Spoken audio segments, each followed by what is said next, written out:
Отварам подпредседателка на Комисијата за финансирање и буџет. Почитуван заменик министер, представници на Министерството, почитувани колеги пратеници, почитувана македонска јавност. Веќе откако СДСМ и ДУИ се на власт, ова е вкупно кумулативно пети буџет и можеби шести ребаланс, не ги знам на памет, меѓутоа десетина пати повеќе сигурно дебатираме на овие теми и никако да видиме придвижување во делот на економијата.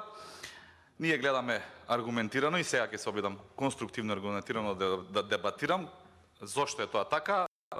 Власта нормално, пратениците од власта да овие неуспеси економски, неуспеси од економските политики или малиот ефект од тие економски политики да го правдаат со сите можни кризи.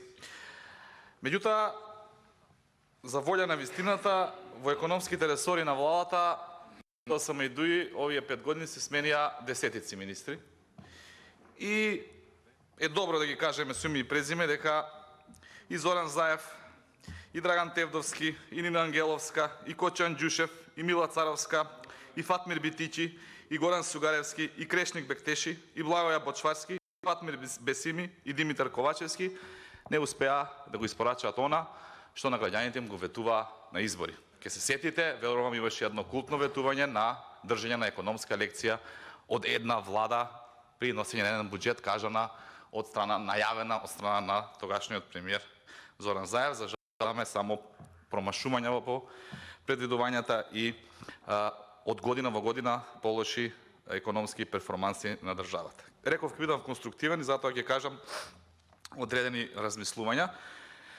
Најпрвин мислам лично, а и генерално на она што успев да го прочитам и од стручната јавност инволвирана во овие процеси, е дека ребалансот е задоснат. Мислам дека мораше владата поефикасно и понавремено да реагира, имајќи во предвид што се случуваше и со војната во Украина и агресијата на Русија и генерално оние ефекти кои што подоцна дојдоа како економски неповолни ефекти и мислам дека мораше да бидеме поефикасни во тој дел. Иако најавен, долго време се подготвуваше и ете можеби јавноста и ја лично и опозицијата очекувавме некакви, ајде да не кажам спектакуларни, меѓутоа некакви по-нови моменти во буџетот. За жал, ништо ново. Дури мора да кажам и некои пиаровски промашувања. Најпрвен премиерот најави и кратење на непродуктивни трошоци од 100 милиона евра. Значи, замислете каков автогол кога во кризна година си предвидел милиони евра непродуктивни трошоци, за да сега со оваков еден ребаланс ги кратиш. Иако во моето излагање ќе кажам и дека апсолутно нема никакво кратење на непродуктивни трошоци, ниту па некакво штедење, туку за волја на вистината, пред фактите боговите молчат, ова е најрасипничкиот буџет затоа што е по тежина најголем во историјата на Македонија и по обем и по дефицит втор, ако ја исклучиме она пандемиска година, и најобемен во делот на буџетскиот дефицит. Една сугестија моја лична до владата, мислам дека ја правите истата грешка што ја правите и во на евроинтеграцијските политики на Република Македонија, а тоа е со оптимистички најави и со проектирање на оптимистички буџети ги подгревате очекувањата на јавноста, за да подоцна идете на големи разочарувања кај јавноста. Мислам дека и со овој ребаланс се прави таа грешка и овдека е уште поголема, затоа што овдека ефект има и врз стопанството и мислам дека многу по-искрен однос према стопанството и према граѓаните, доколку пореално се презентира ситуацијата во државата. И мислам дека едни вакви оптимистички перформанси кои што сакате да ги овдека презентирате, па дури овдека бранењето на ребалансот на буџетот од страна на пратениците на власта, дури ме подразмисли дали впрочем и треба еден ваков ребаланс. Ако се е како што треба, ако се граделе градинки, ако се граделе училишта, ако се граделе патишта, ако се граделе канализации, ако приходната страна била резултат на квалитетното работење на владата, ја не гледам причина зошто имаме потреба еден ваков ребаланс. Затоа мора да бидеме реални и да кажеме дека да, има сериозни проблеми од економски аспект и од фискален аспект во Република Македонија. Да, дел од тие се производ и се увезени како производ на случувањата од надвор, меѓутоа многу голем дел од тие се и поради економските промашувања на владите на СДСМ и ДОИ во изминатиот период. Затоа би апелирал помалку оптимизам, а повеќе реалност, за да имате помалку разочарување и кај граѓаните и во економијата и бизнисот.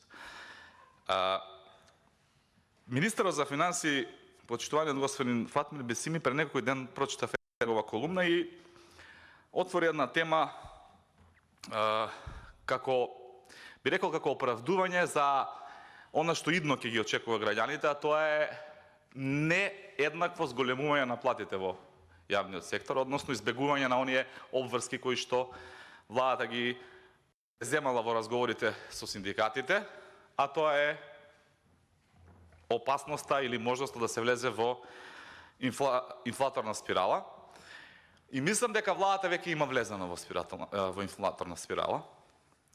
И не можам да потврдам дали под притисок на синдикатите, под притисок на популизмот од партиските штабови, под притисок можеби на опозицијата, меѓутоа де факто и последниот месец и претходните месеци, доколку се гледа растот на инфлацијата, растот на трошоците на живот, поскапувањето, мислам дека сме навлезени во инфлаторна спирала и мислам дека многу знаење, многу умешност, многу решителност и одлучност ќе треба и прецизни, хируршки прецизни потези на владата ќе треба да се донесат како би се излекле од една таква ситуација, особено во една неизвестна година која што верувам никој жив во светот не може да предвиди што може да се случи.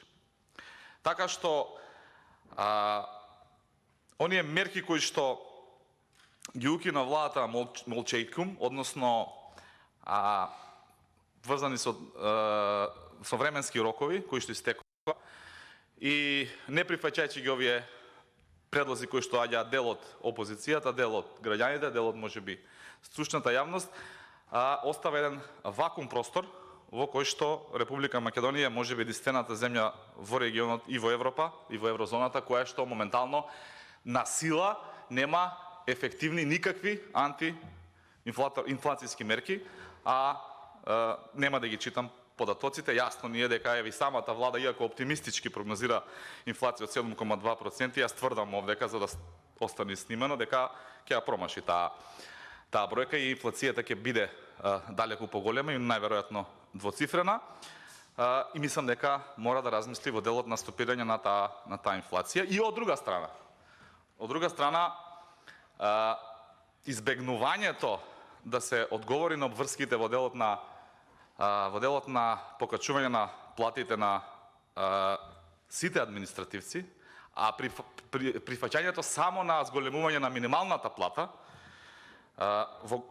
во Република Македонија, сметам дека е исто така момент кој што економските експерти во Министерството за финансии треба да го подразмислат и да размислат дали е моментот сега да се престане со зголемување на платите, без никакви исто така инфлаторни мерки, или можеби треба владата да си ги испочитува тие обврски и да најде погоден момент кога е хируршки прецизно да се излезе од тој вртлок, од тој круг на инфлаторна спирала. Затоа што ние можеме до утре, секој ден од утре па натаму да зголемуваме плати, можеме секој ден да зголемуваме коефициенти, можеме секој ден да го зголемуваме буџетот за плати, меѓутоа како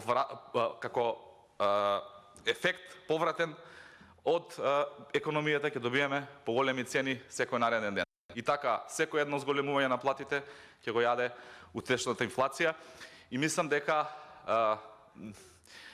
треба поширока дебата и да се одважат, еве, од Министерството за финансии, ако не е тука министерот, заменикот тука ќе пренесе да се одважат и мислам дека е момент кога ни е потребен сеопшт консензус, затоа што дел од мерките сум свесен и го зборам тоа како опозицијски пратеник, не се популарни, а треба да се преземат во овој период, можеби и задоцнети.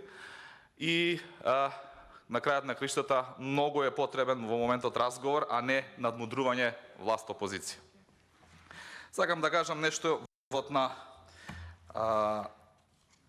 буџетот, ребаланс на буџетот. Значи, сметам дека никако не се изгуби она што е интересно, после 10 буџети и ребаланси се изгуби зборот развој од страна на пратениците на власта. Претходно тоа беше дежурен фолклор, сите првата реченица им беше ова е развоен буџет. За сите буџети и ребаланси, сега го изгубија тоа и се свесни во каква ситуација дојдовме. Меѓутоа и терминот фискална консолидација кој што го кажа и министерот и гледам дека го зборува дел од пратениците на власта, не сум сигурен дека може еден ваков буџет да се нарече дека ќе предизвика фискална консолидација, затоа што нов долг од 1 милиарда и 315 милиони евра е се само не консолидација. Дури можам да кажам дека е фискална неодржливост, затоа што нема да зборам број и да споредувам претходни години, меѓутоа иако имате инфлација и BDP-то е по обем поголемо ради таа инфлација и сега презентирањето на буџетскиот дефицит процентуално нема да даде, не дава реална слика. Не знам дали ме разбирате што сакам да кажам, ќе се осврнам и на ова понатаму, меѓутоа зголемувањето на буџетскиот дефицит на 5,3 од бруто домашниот производ се, ќе повторам, историски втор највисок дефицит што сме го имале во историја на Република Македонија после пандемиската 20-та година и мислам дека е аларм, сериозен аларм за фискална неодржливост на еден ваков буџет. Еден клучен елемент што вака провејува во дискусиите на оние кои што се поборници за еден ваков ребаланс е дека се штедат 200 милиони евра. Сметам дека апсолутно вакво едно зголемување на буџетски дефицит, ваков еден широк офат на приходната страна не може да се каже дека е кратење на непродуктивни трошкови и најмалку може да се каже дека е заштита. Затоа што ако се земе ставката стоки и услуги, скоро никаде нема кратење. Што значи дека апсолутно не е буџет кој што штеди, туку напротив, апсолутно е буџет кој што троши, а на што троши се надевам ќе имаме време да продебатираме. Она што исто така очекував, а не го слушнав, ниту од министерот, ниту од било кој од пратениците од власта е кои се тие мерки кои што ќе ги употребам зборовите на министерот од експозицијата ќе бидат добро таргетирани. Ниту една мерка овдека не беше презентирана која што ќе произлезе од овој ребаланс. Ако веќе имате план и стратегија како понатаму, и ако појдов на основа на една таква стратегија и план треба да иде на ваков ребаланс, мислам дека беше добро да се каже некоја мерка која што ќе ја видевме на расходната страна, ќе видиме колку чини, што може да предизвика, па и нормално да продискутираме и да ја можеби подобриме. Најавено веќе и од повеќе економски министри и членови на владата од економска историја дека постојните мерки за ослободување од ДДВ за основни продукти за исхрана, ДДВ-то на електрична енергија и на домаќинствата нема да се продолжи и нема да важи, што значи дека тие мерки отпаѓаат од можноста, од множеството на мерки кои што ќе се преземат во наредниот период. Влезните претпоставки, како што го дебатиравме на буџетот, и тогаш реков дека се погрешни, и сега мислам дека влезните претпоставки врз кои се базира, врз кои што параметри конструираме овој буџет се, ребаланс на буџет се погрешни. Мислам дека понискиот економски раст пропратен со повисоки цени, како што реков, продуцира повисок номинален бруто домашен производ, што за долгот кој што во релативен показател низ проценти и како јавен док и како процент од бруто домашниот производ нереално се прикажува пониско. Мислам дека при една стабилизација овој јавен долг ќе биде уште поголем, изразен во вакви релативни параметри, релативни показатели. И времето, за среќа или за жал, тоа ќе го докаже, што впрочем и за овие десетина буџети и ребаланси времето докажало дека не биле издржани. За јавниот долг изборуваа многу, мислам дека веќе никаква предвидливост докаде ќе се движи, веќе отпаѓа и стратегија за справување со јавен долг и се она што како држава го имавме, затоа што за 5 години владите на СДСМ направија кумулативен раст на јавниот долг од 3,7 милиарди евра, че за 6 години, а претходната влада на ВМРО-ДПМН, која што многу се задолжувала, која што многу трошила по зборовите на пратениците од власта, кои тогаш предвидуваа и некакви банкроти, грчки сценарија, потрошила 2,9 милиарди евра за 10 години, односно го зголемила, се извинувам, јавниот долг кумулативно за 2,9 милиарди евра за 10 години. Проектите од тогаш се гледаат, му се допаѓале некому или не, биле во соодветна форма или не, меѓутоа се видливи, проектите сега апсолутно ги нема. Она што мора да се потенцира и делумно провејува како согласување барем во експозето на премиерот, а тоа е дека приходната страна во делот на проектираниот раст на даночните приходи се должи пред се големување на даночна основа, како раст на потрошувачка и раст на просечна плата и поголема профитабилност на комедици. Лично нема да го читам. Суштината е дека поголема основица за даночење нормално е дека ќе продуцира повисок данок на ДДВ и други даноци поврзани со потрошувачката, затоа што апсолутно цените растат, инфлацијата го прави тоа. Она што нема да се сложам со министерот и со она што е наведено во буџетот е дека ефект врз оваа подобрена наплата на даноци е и намалување на сивата економија. Нема да се сложам затоа што апсолутно никаква мерка и никаква политика не беше донесена во оваа сфера, иако апелиравме во подолг временски период, не само ние како опозиција, туку и релевантни меѓународни институции, па ако сакате и во извештајот на Европската комисија. Засилена даночна контрола и поедноставување дигитализација на даночните постапки апсолутно, барем ја не видов проекти од ваков калибар.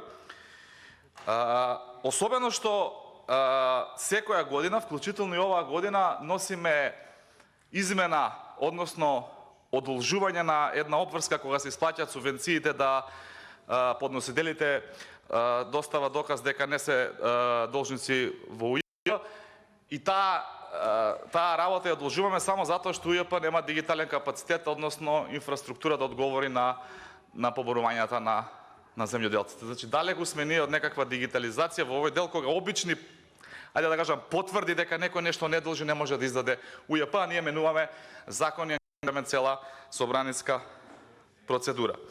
Она што е точно е само дека растот на овие даночни приходи е заради високата инфлација и растот на цените.